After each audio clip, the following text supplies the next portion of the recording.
All right, so you sent over some fascinating research on Bitcoin, and what we're going to dive into it today.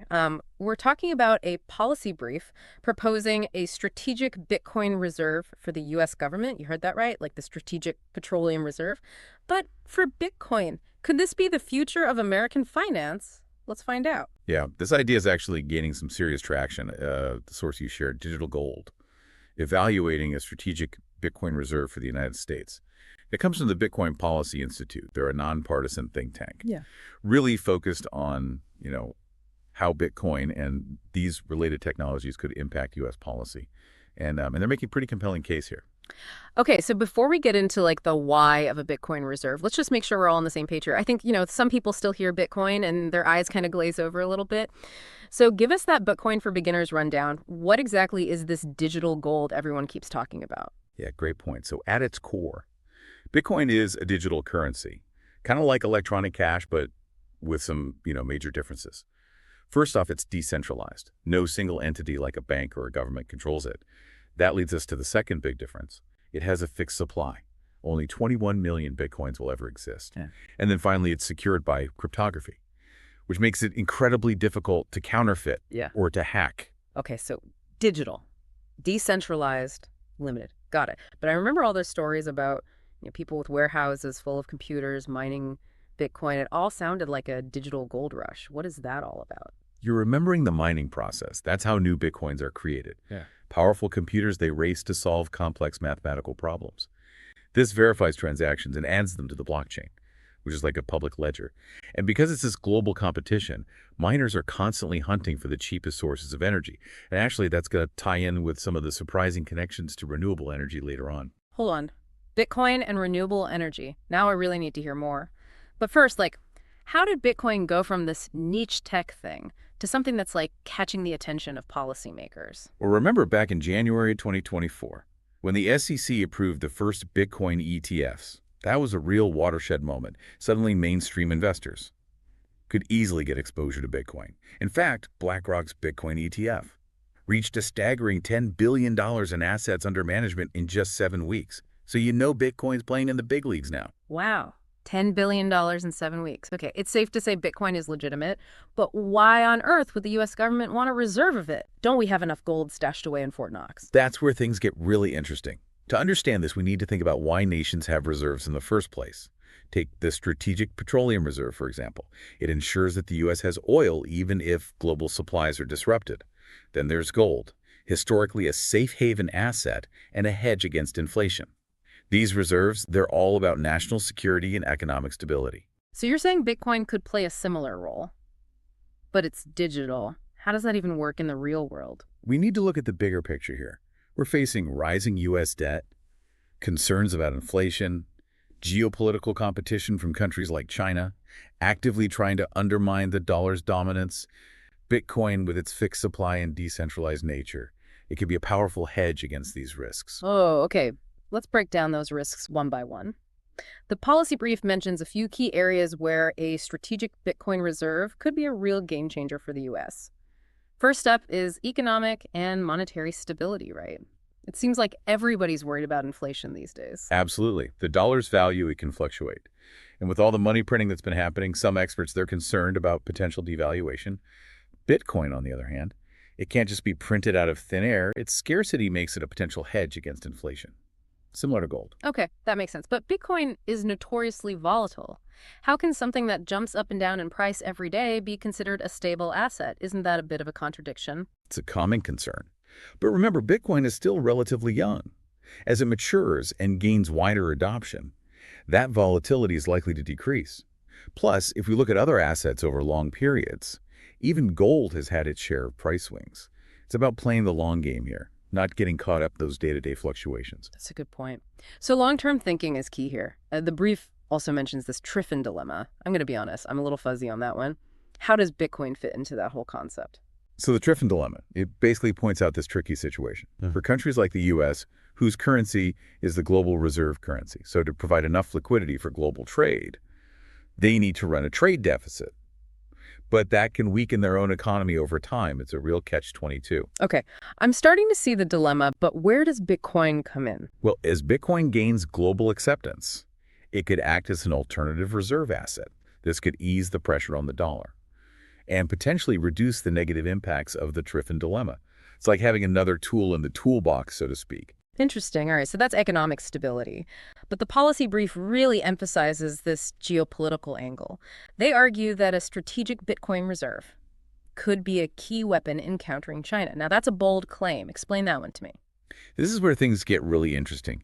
China is developing its own digital currency, the digital yuan, and pushing alternative financial networks to challenge the dollar's dominance.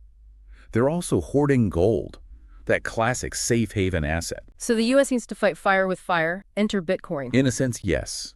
By embracing Bitcoin, the U.S. could gain a strategic advantage. Bitcoin is inherently resistant to censorship and control, making it incredibly difficult for countries like China to manipulate. It also strengthens what's called the crypto-eurodollar system. Wait, crypto-eurodollars? What in the world are those? It sounds like something out of like a futuristic spy novel. Think of them as digital dollars. Stablecoins are pegged to the U.S. dollar, and they're becoming increasingly popular for international payments and trade. A strong Bitcoin ecosystem supports these stablecoins, which indirectly supports the dollar's global reach, even outside traditional banking systems. Okay, so it's like a digital dollar proxy. That's pretty clever. So we've got economic instability, global power struggles, and now digital currencies battling it out for supremacy. What's next in this financial thriller? This is getting wild. But then the policy brief takes us in this other, unexpected direction. It links Bitcoin to energy, specifically renewable energy. Now, that seems counterintuitive. Yeah. Because Bitcoin mining has this reputation for being like an energy hog. Yeah. It's a fascinating twist. It might seem contradictory, but it all comes down to incentives. Bitcoin miners are constantly on the hunt for the cheapest sources of electricity, and increasingly, that means turning to renewables like solar and wind. So Bitcoin miners swoop in and use that extra energy, preventing it from going to waste. Exactly. They become buyers of last resort, which makes renewable energy projects more profitable, more attractive to investors. And since mining operations can be set up virtually anywhere with an internet connection, they can be located in remote areas where renewable sources are abundant. So instead of wasting all that excess energy, it's actually being put to use to create Bitcoin. That's pretty brilliant. It is, but it gets even better. Bitcoin miners, they can actually help stabilize the entire power grid because their operations can be quickly ramped up or down depending on demand. They can react to these sudden surges in energy usage. So if there's a spike in demand, miners can instantly scale back their operations, free up electricity for the grid. Wait a minute. Are you telling me that Bitcoin miners are like energy superheroes, saving the planet and keeping our lights on? This is blowing my mind. It might sound far-fetched, but the data is starting to back it up. We're seeing this shift towards renewable energy powering Bitcoin mining. There are even projects that are utilizing flared methane gas from oil fields, a potent greenhouse gas, to generate electricity for mining. It's a win-win for the environment and the energy sector. Okay, this is seriously cool. So we've got economic stability, geopolitical competition, and surprisingly, climate change mitigation. Is there anything else a strategic Bitcoin reserve could help with? The policy brief goes even further. It highlights potential benefits for human rights and financial inclusion, both in the U.S. and globally. Now, that's unexpected. I always thought of Bitcoin as this techie libertarian thing. How does it connect to human rights? That's a stereotype we need to bust. Bitcoin can actually empower individuals in ways we haven't really seen before. Think about people in countries with oppressive regimes or unstable economies. They often have limited access to traditional banking, and their savings can be wiped out by hyperinflation or government seizures. Bitcoin offers them a way to kind of escape those systems. But couldn't those governments just ban Bitcoin entirely? It's incredibly difficult, if not impossible. That's the power of decentralization. No single entity controls Bitcoin, so it's extremely hard to shut down. This makes it a lifeline for people in those situations, giving them a way to store and transfer value. Outside the control of corrupt or inefficient systems, it's financial freedom in a way that many of us have never even had to consider. Wow. I'm starting to see why this is such a hot topic. A strategic Bitcoin reserve could have all these positive ripple effects. But let's be real, there are objections and concerns about Bitcoin, right? They can't all be unfounded. You're absolutely right. There are legitimate questions and potential downsides to consider. We've already touched on volatility. But some people, they worry about Bitcoin being used for illicit activities, like money laundering. And isn't there a risk that the U.S. government is essentially like picking a winner in this whole cryptocurrency race? What happens if something better comes along? I'm sure a lot of people are thinking that. Those are all valid points. Let's address them one by one. First, on the volatility front. As we discussed, it's likely to stabilize as Bitcoin matures and gains wider adoption. Now, on the issue of illicit use, it's important to remember that cash is still the preferred tool for most criminal activity. So you're saying Bitcoin is actually more transparent than cash? Exactly. Bitcoin's public ledger, it makes it much easier to track transactions and identify bad actors than it is with traditional cash. And bringing Bitcoin into the mainstream with something like a strategic Bitcoin reserve would likely lead to greater regulatory oversight, which would in turn make it less attractive for illicit purposes. Okay, that makes sense. Regulation and transparency are key. But what about this whole picking a winner concern? I mean, aren't there thousands of cryptocurrencies out there? How can the government justify choosing Bitcoin? There are indeed many cryptocurrencies, but Bitcoin stands apart. It's the original, the most decentralized, and has the most proven track record. Think of it like this. Bitcoin is like digital gold, while many other cryptocurrencies are more like experimental altcoins. So the policy brief is arguing that Bitcoin is in a league of its own. It's more than just a fad. Precisely. It's not about blindly betting on a specific technology. It's about recognizing that Bitcoin has these fundamental characteristics that make it a strong contender for a national reserve. It's about being prepared for the future of finance and potentially the future of geopolitical power. Okay, so let's imagine the U.S. government decides to take the plunge and create this strategic Bitcoin reserve. How would they even go about building it? It's not like they can just walk into a Bitcoin ATM and withdraw a few $1,000,000 worth, right? You bring up a great point. The policy brief outlines some key implementation considerations, and it wouldn't be a simple process. The first hurdle is figuring out how to acquire the Bitcoin. They could buy it on the open market, but that could trigger price spikes if they aren't careful. So they'd have to be very strategic about their buying. Absolutely. They could use a strategy like dollar cost averaging, where they purchase a set amount of Bitcoin over time to minimize those price fluctuations. Another option is using seized assets from criminal investigations. Imagine that, criminals unintentionally helping to build a national reserve. Huh. That's a bit of poetic justice, isn't it? But wait, is there another option? You mentioned something about the government setting up its own mining operations earlier? Yes, that's right. The U.S. government could actually set up its own mining operations. Wait, hold on. Are you picturing politicians in server farms, sweating over cooling systems, and arguing about hash rates? Because I kind of am. It's a funny image, I'll grant you that. But it could actually make sense. It would give the government direct control over the acquisition process. And they could use those operations to further incentivize renewable energy development, like we talked about earlier. They could set the standard for sustainable mining practices. Okay, I'm starting to get it. But let's say they figure out how to get the Bitcoin. Where do they keep it safe? It's not like they can just stash it in a vault like gold bars. You're right. Security is absolutely paramount. The policy brief emphasizes the need for state-of-the-art measures. We're talking cold storage, air-gapped computers, multiple backups in different locations. Imagine a digital Fort Knox with cybersecurity experts working around the clock to protect those assets. Now that sounds like a job I could get behind. Protecting digital gold for the nation. Sign me up. But seriously, there's a lot more to think about than just the tech, isn't there? You're hitting the nail on the head. There would need to be a whole legal and regulatory framework established. Congress would have to pass laws authorizing the purchase and holding of Bitcoin. Right. And figure out how to account for it on the national balance sheet. It would be a massive undertaking, no doubt. This is all starting to sound incredibly complex. Is it even realistic to think that the U.S. government could pull this off? I mean, we're talking about a pretty major shift in how things work. It wouldn't be easy, that's for sure. But the policy brief argues that the potential benefits, they outweigh the challenges. It's about long-term thinking, about preparing for a future where digital assets play a much larger role in the global economy.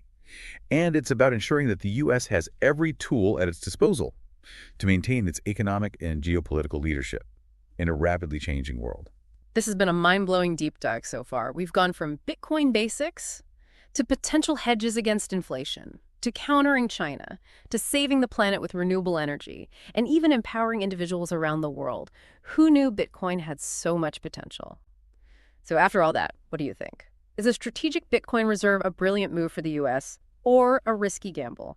We've covered a lot of ground here. You definitely have. It's a complex issue with, to the moving parts, potential benefits, and of course risks. What stands out to you as the most compelling argument, for or against? Honestly, the geopolitical angle is super intriguing. Like the idea that Bitcoin could be this tool for the US to counter China and promote its interests globally, that's something I hadn't even considered before. And the energy connection, that was a total aha moment for me. I've always been skeptical about, the environmental impact of Bitcoin mining, but the way it can incentivize renewable energy and actually support the power grid. It's fascinating. Those are some excellent points. The geopolitical implications of Bitcoin, they're often overlooked, but they're becoming more and more significant. And you're right, the narratives around Bitcoin and energy, it's definitely shifting. It's not just about consumption anymore. It's about how mining can drive innovation and support a more sustainable energy future. Yeah, of course, the volatility is still a concern. But, you explained how a long-term perspective kind of changes things. It's not about the, short-term gains or losses. It's about building resilience and preparing for a world where digital assets play a much bigger role than they do today. Exactly.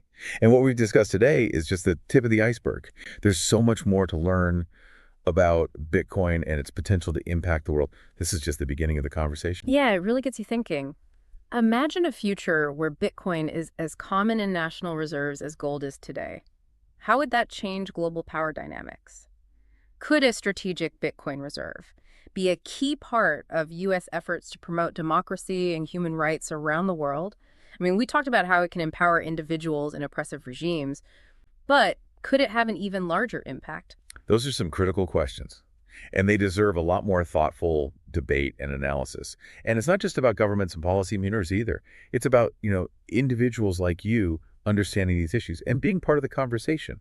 The more people that understand these complex topics, the better equipped we'll all be to navigate the future. That's why I love doing these deep dives. It's about exploring these complex, often overlooked topics, challenging assumptions, and opening up these new ways of thinking. It's about empowering you, our listener, to be informed and engaged in these crucial conversations. Couldn't have said it better myself. The future is always uncertain. But by understanding emerging technologies like Bitcoin and engaging in these informed discussions, we can better navigate the challenges and opportunities that lie ahead. So keep sending us those sources. We'll keep diving deep and bringing you the insights you need to stay ahead of the curve. And in the meantime, don't stop exploring. Do your own research, share your thoughts, ask questions, and tell us what stands out to you. Let's keep this conversation going.